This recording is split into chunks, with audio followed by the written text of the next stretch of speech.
রাজনীতি মানেই কি শুধু গলার জোর আর পেশি শক্তি? গতকাল প্রচারণার শেষ দিনে হাসনাত আব্দুল্লাহ যা দেখালেন তা বাংলাদেশের রাজনীতির ইতিহাসের এক বিরল ঘটনা। এটি কোনো নির্বাচনী শোডাউন ছিল না, এটি ছিল একটি আত্মার মিলন মেলা। তিনি কোনো ভাষণ দিয়ে তার নির্বাচনী প্রচারণা শেষ করেননি, তিনি শেষ করেছেন আলিঙ্গন দিয়ে। জড়িয়ে ধরেছেন তার নেতাকর্মীদের। একজন নেতা যিনি একদম খালি হাতে, বিনা টাকায়, বিনা পয়সায় নির্বাচনে নেমেছিলেন। আজ তার প্রচারণার শেষ মুহূর্তে এসে তিনি দেখলেন তার পাশে দাঁড়িয়ে আছে লক্ষ মানুষ, বিপুল ভালোবাসা। এই নিঃস্বার্থ সমর্থন দেখে তিনি নিজেকে ধরে রাখতে পারেননি। কর্মীদের জড়িয়ে ধরে তিনি কাঁদলেন। একটু ফ্ল্যাশব্যাকে যাওয়া যাক। নির্বাচনের শুরুতে হাসনাত আব্দুল্লাহর কি ছিল? তার কোনো কালো টাকার পাহাড় ছিল না, কোনো পৈতৃক গদি ছিল না, কোনো লাঠিয়াল বাহিনীও ছিল না। তার সম্বল ছিল শুধু একটি জুলাই স্পিরিট আর এক বুক সততা। রাজনীতিতে একটা কথা আছে, মানি টক্স, অর্থাৎ টাকাই কথা বলে। কিন্তু হাসনাত প্রমাণ করলেন লাভ স্পিক্স লাউডার। আজ যখন তিনি তার কর্মীদের জড়িয়ে ধরছিলেন, তখন তিনি আসলে কাকে জড়িয়ে ধরছিলেন? তিনি জড়িয়ে ধরেছিলেন সেই রিক্সা চালককে, যিনি ভাড়া না নিয়ে তার প্রচারণায় এসেছেন।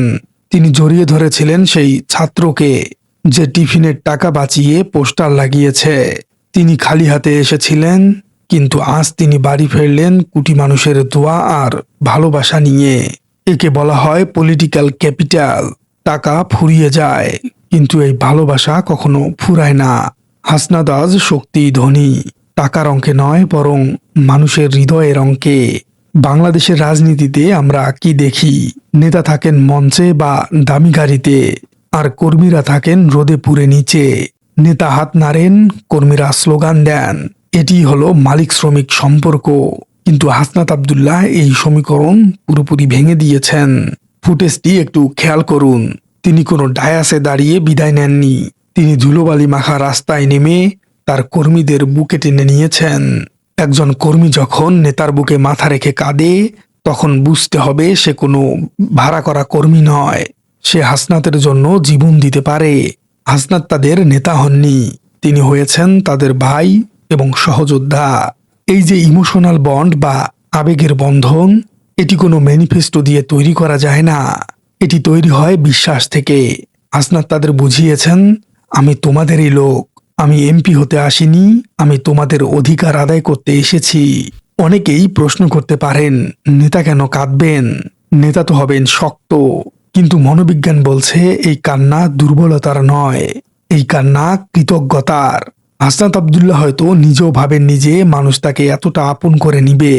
যখন তিনি দেখলেন তার ডাকে হাজার হাজার তরুণ নিজের কেরিয়ার, পড়াশোনা বা কাজ ফেলে রোদে পুড়ে তার জন্য খাটছে, তখন সেই ভালোবাসার ভার বা ওয়েট অফ লাভ তিনি সইতে পারেননি।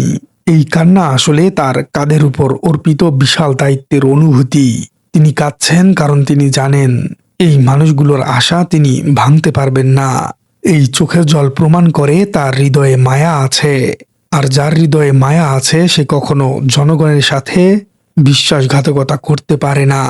ফেসিবাদী নেতারা কখনো কাঁদেন না, কারণ তাদের চোখে লজ্জা বা মায়া থাকে না। হাসনাতের কান্না প্রমাণ করে তিনি মানুষ, তিনি রোবট নন। এই আলিঙ্গনের পেছনে আরেকটি গভীর প্রেক্ষাপট আছে, সেটি হলো জুলাই বিপ্লব। হাসনাত আব্দুল্লাহর এই কান্না বাংলাদেশের রাজনীতির আকাশ থেকে কালো মেঘ সরিয়ে দিয়েছে।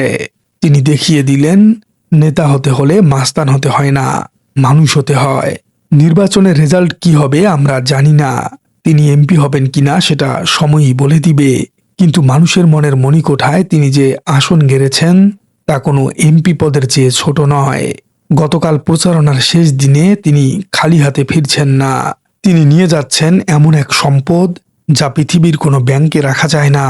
হাসনাতের এই চোখের জল যদি বাংলাদেশের রাজনীতিতে একটুও মায়া বা মানসিকতা ফিরিয়ে আনতে পারে, তবে এই কান্না সার্থক। প্রিয় দর্শক, আপনার কি মনে হয়, হাসনাতের এই কান্না কি ভোটারদের হৃদয়ে ঝড় তুলবে, নাকি এটি আবেগের বহিঃপ্রকাশ মাত্র? কমেন্টে জানিয়ে দিন আপনার মূল্যবান মতামত।